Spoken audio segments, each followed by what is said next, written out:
Lord forgive me for this trap shit. Sergeant Smack making backflip. Telly Hank did with the action. With the vital speaking Spanish.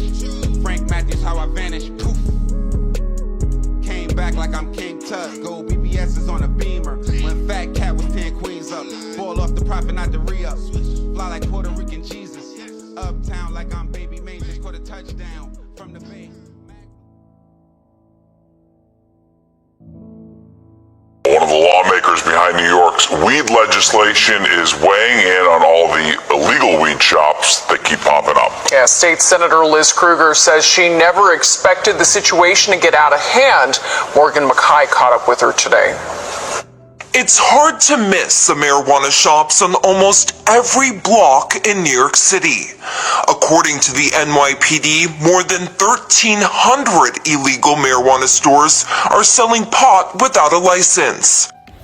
In New York City today, weed shops are everywhere, each one trying to outshine the next with flashy names and signs and exotic strands. But back in the 1990s, getting your hands on some high-grade smoke, or what they call Za now, wasn't so easy. It was exclusive, almost mythical, known only to those who moved through the right circles. Artists like Biggie and Nas talked about it, dropping clues in their lyrics. Filmmakers pulled from it, creating characters that hinted at the mystery. All of it led back to one man who didn't need the spotlight. He ran a quiet shop in Harlem, and his reputation was legendary, cementing him as an icon in hip-hop history. He wasn't just a plug, he was Branson. Well, listen, I'll definitely watch Grass is Greener on Netflix right now. And props for getting Branson, a name I'd always heard, that you actually got on film, that I've seen for the first time, man. That was a very dope part of the film as well. Yeah, and you know, Branson's a dear friend. I've known Branson over 20 years, and he's the kind of cat, I mean, I've watched a lot of interviews on Vlad, and there's a culture now where so many cats want to just get on YouTube, get on there, whatever that platform is, and just seemingly tell every single thing that they, you know, want to tell or think is cool to actually tell. And I come from a culture where very little of that happened, and I think, and Branson he exemplifies that kind of foundation that real hustlers come from. No talking. So Branson's long time been away from the cannabis business. He has a juice bar in Harlem called Branson's Got Juice on St. Nicholas Avenue. Interesting transition, still keeping it very healthy, which Branson likes to point out to me. But yeah, so getting him to do my film was a real cool for me, because I know Branson has never talked about his history in the game of cannabis, having really what turns out to be the first real branded product, if you will, organically branded. Mr. Nice Guy, party accessories. Well, did you get my message? Who is this? This is Samson, Smarty Pants. Operated with an emergency breakthrough from your sister. Samson is Sheila. Mr. Nice Guy to get his Jamaican ass over to my place at 3 o'clock tomorrow. Now, you don't want me to get up. No, sir. Hey, yo, it's very rare that you see me in Lansing. In a club with Bub, partying, we dancing. If so, it's Chris, Bacardi, and some Branson. Boss's rule. I had the Branson in the jars, the hoes handsome in the car. Still got Branson on speed dial. I'm rolling with the 40 pack of niggas. Get my weed from Branson, cause this sack's bigger. Me and my nigga Lance took him in C's advance. Bought 10 bricks, 4 pounds of weed plants from Branson. I mean, you got it in your hand. Put your bag, put the bags that you found. Alright, my mom's just found this bud. This bud has to be at least 20 years old. Mom, move your hand, you don't need to spread. Move your hand. Move your hand for me.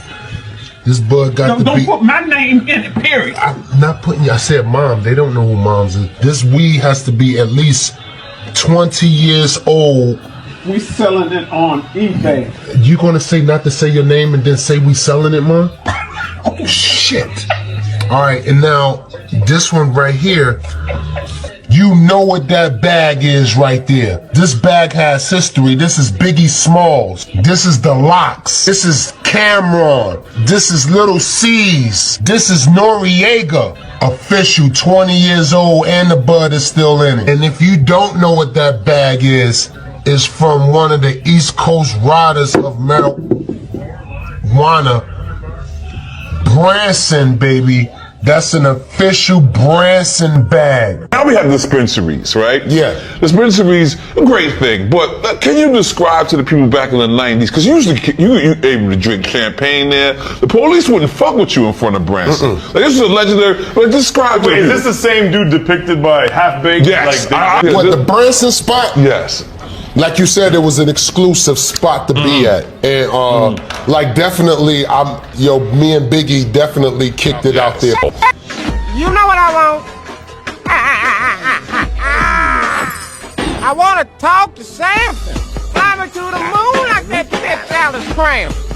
Cause it's hard being black and gifted. Sometimes I just want to throw it all down and get left it. Everybody knows in my neighborhood, it's the best system around. Samson shit is blessed.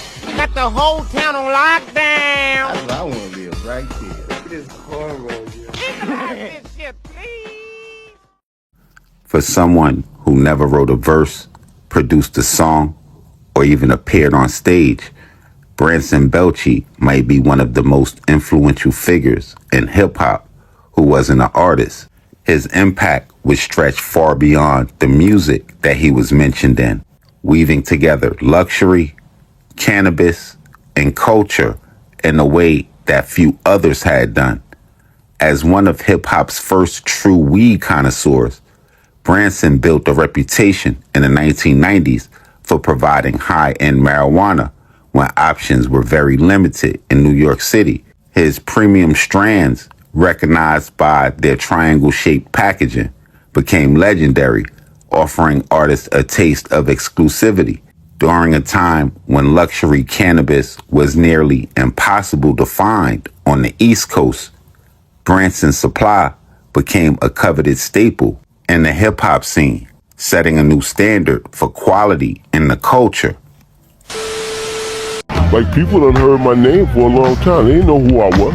You know, people might walk by me in the street every day and not have a clue. So how did you get involved with dealing with these recording artists or these entertainers? Well, I mean, I don't really completely know what brought that to the forefront. I mean, I had relationships with various artists. You know, there's times we used to have gatherings, parties, and social events, and wind up being close and getting close to people. And at one point, I was providing a service that was the major thing. I was providing a service that they were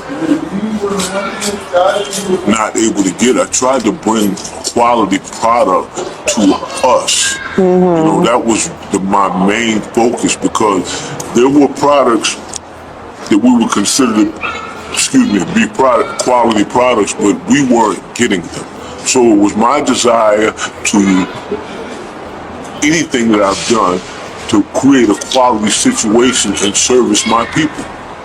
Growing up in the neighborhood, it was a completely different time in terms of the quality of the product, but the quality of it was good during that period. It was just a different dynamic acquiring it.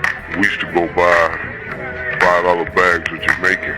We would roll maybe about 19 joints out of a $5 bag. For me to get connected to the cannabis industry and be able to service the community, I mean, that was a process, because I used to hustle on the corner. Just like everything else, you get slow periods. You get periods where, you know, business is not that active. you know, so I was a little creative when it came to certain things, trying to figure out, you know, some of the things that I can do as far as marketing. One of the things that I came up with was really just going in other environments and trying to service other people. It's a big deal to be able to bring something into the community that's not available. Like, people done heard my name for a long time. They didn't know who I was. You know, people might walk by me in the street every day and not have a clue. I pass by people in the street now, and sometimes people say, "Aren't you Branson? I saw you this and that, nah. And I'm like, sometimes I be like, no. And sometimes, you know, depends on the approach, I respond to it.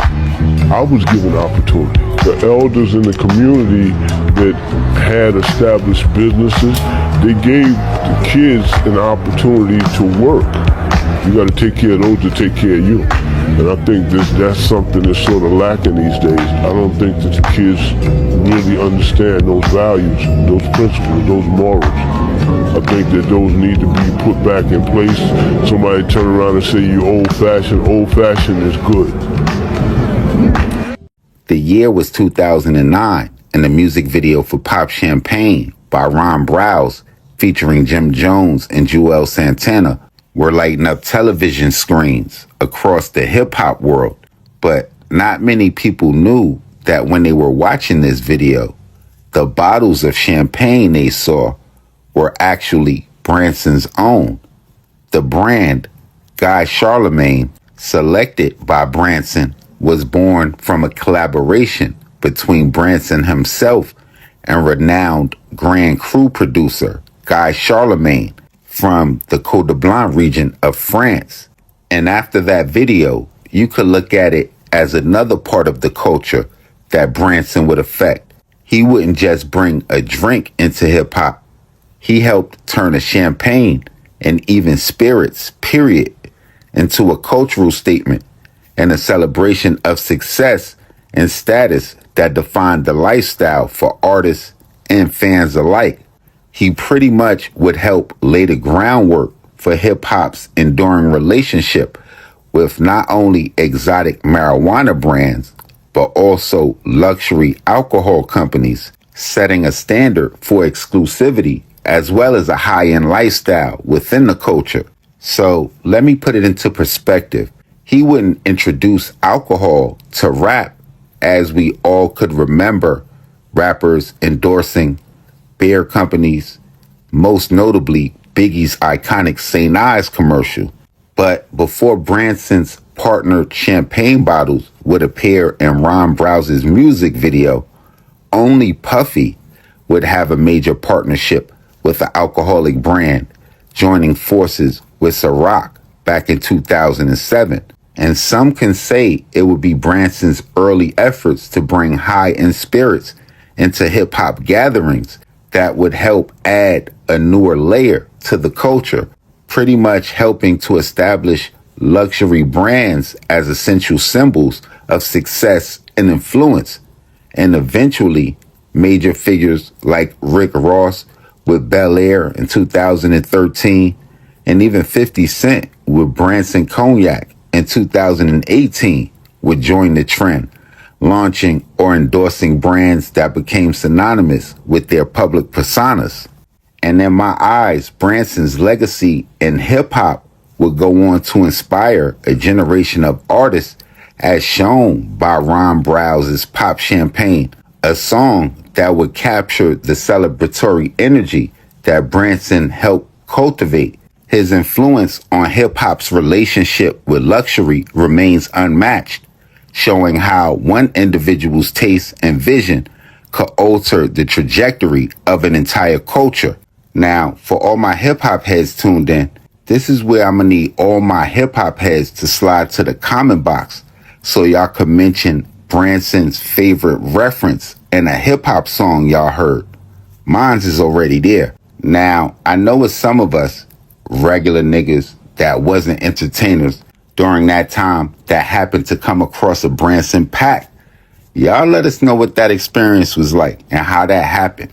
Now, based on my research, it seems like Branson was in a partnership with a person I would probably call the weed godfather right now, Burner from Cookies fame.